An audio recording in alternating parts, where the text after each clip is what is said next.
आपको एक और साइंस के स्टूडेंट्स के लिए भी ये बात है, आपको मालूम है ये सितारे जो हैं, सैयारे हैं, ये अपनी उम्र मुकम्मल करके, अभी अभी की बात है ये, साइंस एक बड़े साइंसदान ने और नासा के लोगों ने भी, जो खला पे जाते हैं स्पेस पे, इन लोगों ने ये बात पेश की कि सितारे जितने भी हैं गैलेक्सी में, उसमें से कुछ की उम्र हजारों साल की होती है, लाखों साल की होती है। जब इनकी उम्र मुकम्मल होती है तो ये एक जगह जाकर के टूट जाते हैं, दाखिल हो जाते हैं, जिनको ब्लैक होल कहा जाता है। ब्लैक होल क्या है? साइंसदान कहते हैं उसकी तहकीक अभी तक नहीं हो सकी। एक बहुत बड़ा सुराख है, बहुत बड़ा सुराख, जिसमें ये सितारे जाकर के खत्म हो जाते हैं, इनकी जिंदगी यहां खत्म होती है। कहीं ये बातें आपको सूखी तो नहीं लग रही? आज बहुत ही ज्यादा साइंस बोल रहे हैं। जरूरत इसलिए है मेरे अजीजों, मैं अपने दीन को उन लोगों के सामने रखना चाहता हूं जो सिर्फ साइंस को अपना खुदा समझते हैं। आओ कुरान पढ़ो, कुरान इसकी बुनियादें तुम्हें देगा साइंस की। ब्लैक होल क्या है साइंसदान नहीं बता सके, जबकि इनके पास अब बड़े बड़ी मशीनें हैं। ये जो नासा के लोग खला में जाते हैं, एक एक साल तक के लिए चले जाते हैं, कई महीनों के लिए चले जाते हैं और तहकीकात करके ला रहे हैं। चांद पर इन्होंने कैमरे लगाया और वहां की तस्वीरें ये भेजने की बात कर रहे हैं, लेकिन फिर भी ब्लैक होल मालूम नहीं। मैं उस मोहम्मदुर रसूलुल्लाह सल्लल्लाहु अलैहि वसल्लम की बात कर रहा हूं, जो किसी भी साइंसदान का शागिर्द नहीं, जो किसी उस्ताद के पास बैठा नहीं। उस रसूल पाक की जुबान से कुरान की आयत निकली सूरह वाक़िया की। अल्लाह फरमाता ला उक़सिमु बिमवाक़िअन नुजूम इन्नहु लक़समुन लौ तअलमून अज़ीम। अल्लाह फरमाता कसम है उस जगह की जहां जाके सितारे टूट जाते हैं, बेशक अल्लाह रब्बुल इज्जत की इसमें बड़ी शान है, अगर तुम समझ सको। एस्ट्रोनॉमी को कुरान बता रहा है कि ब्लैक होल हैं, मवाक़िउन नुजूम उनको कहा गया है, जहां सितारे जाकर फना होते हैं।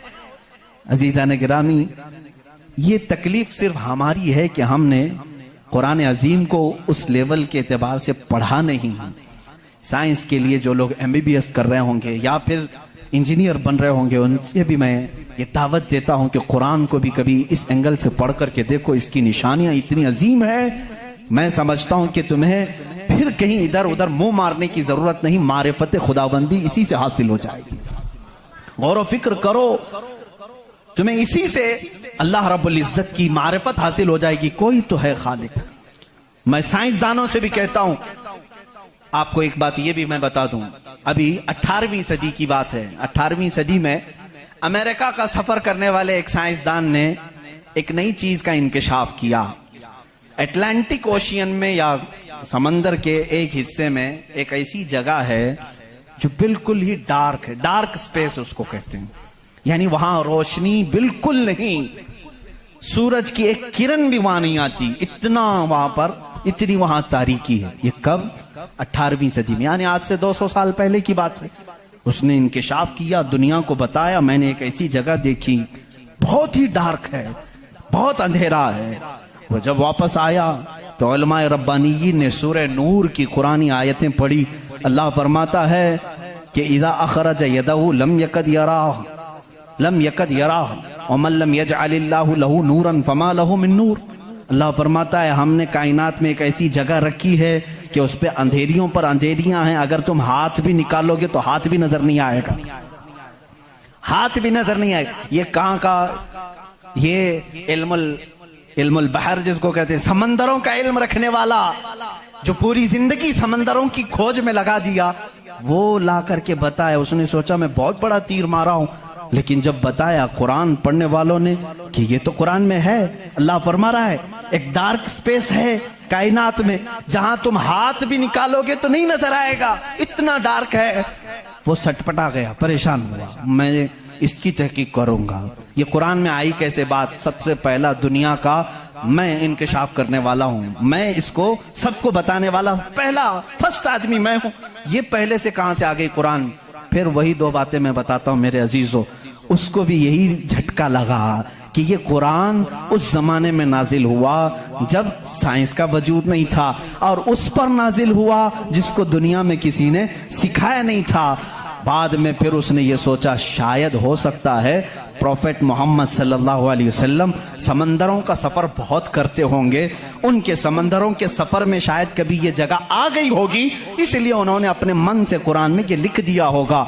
उसने ये नतीजा निकाला, लेकिन दूसरे ही दिन उसे फिर बड़ा झटका ये लगा कि जब सीरत मुस्तफ़ा पढ़ा उसने, अल्लाह अकबर, हुजूर की 63 साला जिंदगी में आपने एक मर्तबा भी समंदर का सफर किया ही नहीं। ये बहुत बड़ा झटका लगा कि वो मोहम्मद सल्लल्लाहु अलैहि वसल्लम कभी पूरी जिंदगी में समंदर का सफर किए ही नहीं। मेरे अजीजों, इस बात में गलत फहमी में ना आना कि वह समंदरों को नहीं जानते थे। वो मेराज का सफर करने वाला रसूल समंदरों को जरूर जानता है, लेकिन ये हिकमत इलाही थी कि कभी समंदर के सफर करने का इत्तेफाक नहीं हुआ।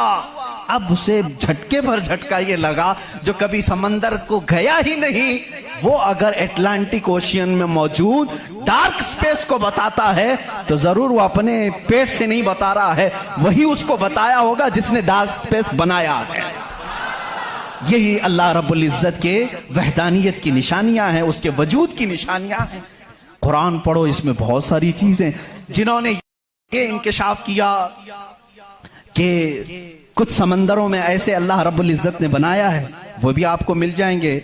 दो समंदर मिलते हैं और दोनों का रंग अलग है, एक समंदर नीला है, एक समंदर पीला है, दोनों का टेस्ट भी अलग है, इधर का मीठा, इधर का खारा नमकीन है, लेकिन वो बहुत दूर तक मिलते हुए जाते हैं। लेकिन इसका पानी उसमें नहीं आता, उसका पानी इसमें नहीं आता। क्यों नहीं आता? अल्लाह फरमाता, मरजल बहरैनी यल्तक़ियान, मरजल बहरैनी यल्तक़ियान बैनहुमा बरज़ख़ुन ला यबग़ियान फ़बिअय्यि आलाइ रब्बिकुमा तुकज़्ज़िबान। उस रब्बे ज़ुल जलाल ने फरमाया, हमने दो समंदरों को बहाया है, देखने वालों को ऐसा लगता है कि ये मिल गए हैं, लेकिन हमने उसमें न दिखने वाली एक ऐसी दीवार बनाई है कि इसका पानी उसमें नहीं मिलता, उसका पानी इसमें नहीं मिलता।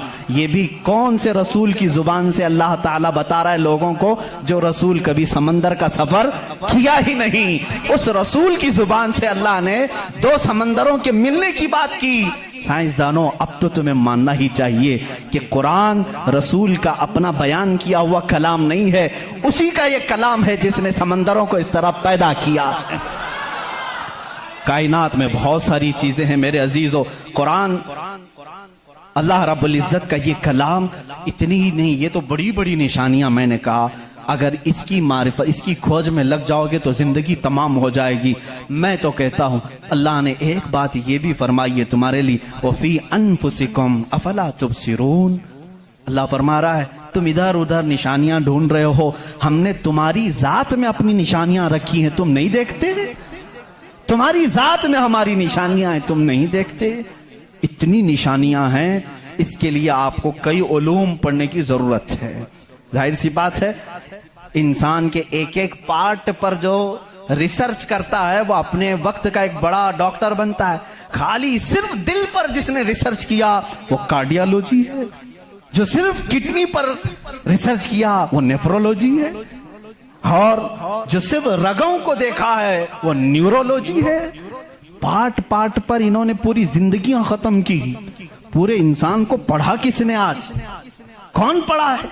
इसीलिए इमाम आजम अबू हनीफा रहमतुल्लाह अलैह ने फरमाया, मन आरफ नफ्सहू फक़द आरफ रब्बह। जिसने सिर्फ अपनी जात को पहचान लिया वो अपने रब को पहचान लेगा।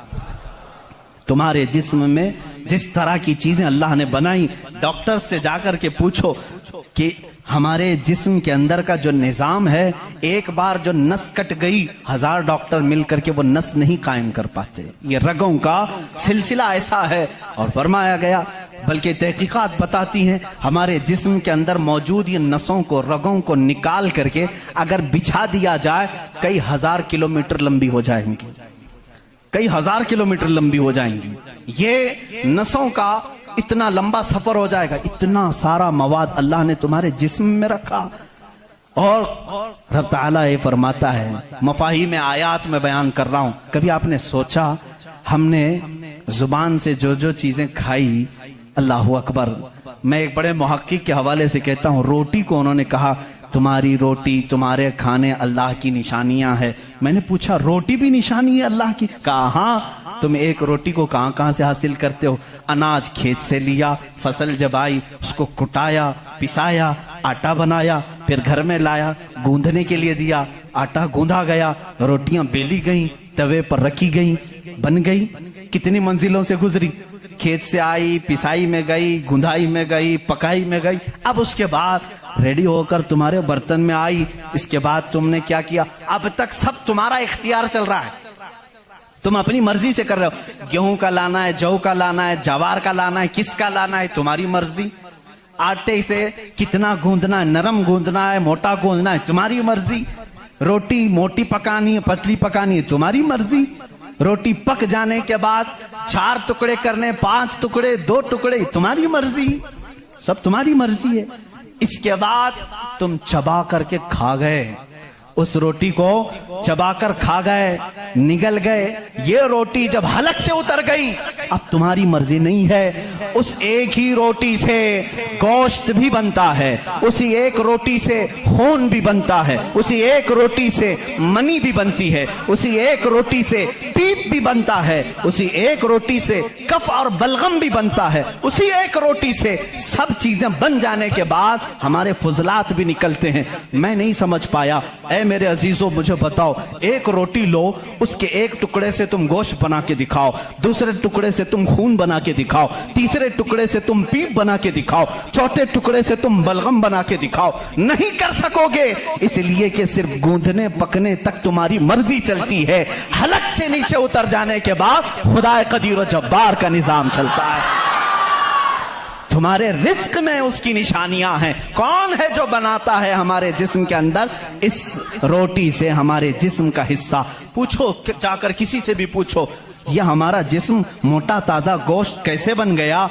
ये खाने अच्छे खाओगे, इससे बन गया। हमने कहा हम खाने काजू बादाम भी खा रहे हैं तो भी गोश्त बन रहा है, रोटी खा रहे हैं तो भी गोश्त बन रहा है, चावल खा रहे हैं तो भी गोश्त बन रहा है। और खून ऐसा लिक्विड है कि बाजार में मिलता नहीं, किसी इंसान का ही लेना पड़ता है। इसको कौन बनाया है? कहा इसको भी रोटी से ही बनाया है, काजू बादाम से ही बनाया है, फलों से ही बनाया है। हम पूरी दुनिया की ग़िज़ाएं लाकर चक्की में पीस करके भी खून का एक कतरा नहीं पैदा कर सके, लेकिन वो रब्बे ज़ुल जलाल हमारे लुक्मे के नीचे जाते ही निजाम को शुरू फरमा दिया है। कैसा वो निजाम है, कैसा वो निजाम है ऐ मेरे अजीजों। इसीलिए मेरा मौला फरमाता है फी अनफुसिकुम अफला तुबसिरून, तुम्हारी जात में मेरी निशानियां हैं, क्यों तुम नहीं देखते, क्यों तुम नहीं देखते?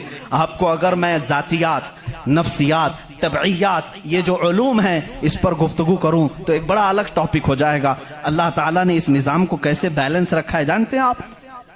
कभी आपको मालूम है हमारे कानों में एक अलाइनमेंट होता है, जैसे व्हील अलाइनमेंट करते हैं, हमारे दोनों कानों के बीच में एक कतरा छोटा सा अल्लाह ने रखा है, ये बैलेंस को बरकरार रखता है। जो सनकी होते हैं, जिनको कहते हैं पागल हो गया, झोले खाता रहता है, ये कौन लोग हैं जानते हैं आप? जिनको कभी कभार फीड्स आ जाती है, चलते चलते आड़े टेढ़े हो जाते हैं, ये कौन है? जिनका सिर्फ वो कानों के बीच का एक कतरा भी हिल गया, तुम्हारा बैलेंस बिगड़ जाएगा। तुम खड़े कैसे होते हो? 2 पैरों पर सीधे खड़े रहते हो, जब तक चाहो खड़े रहो, चलना चाहो तो सीधे चलते हो। अगर वो बैलेंस चूक गया, जैसे कार व्हील अलाइनमेंट छूटने से इधर उधर जाने लगेगी, तुम्हारे पैर लड़खड़ाने शुरू हो जाएंगे। इस एक हल्के कतरे से अल्लाह ने तुम्हारे पूरे वजूद को रखा है। तुम्हें टेढ़ा करने के लिए सिर्फ उस कतरे को जुम्बिश देने की जरूरत है, सिर्फ जुम्बिश देने की जरूरत है। मैंने साइंस की एक तहकीक पढ़ी, अल्लाह अकबर, हैरत होती है। उन्होंने ये तहकीक करके बताया, ये जो तुम्हारी पलकें झपकती हैं, खुलती भी हैं, झपकती भी हैं, जानते हैं आप ये कितनी हल्की हैं और किसी को एहसास भी नहीं होता कब झपकी कब खुली, किसी को एहसास नहीं होता। कहा इसके अंदर कौन सी ताकत है? क्या रबर है, मैग्नेट है, कैसे ये कैसे होती है?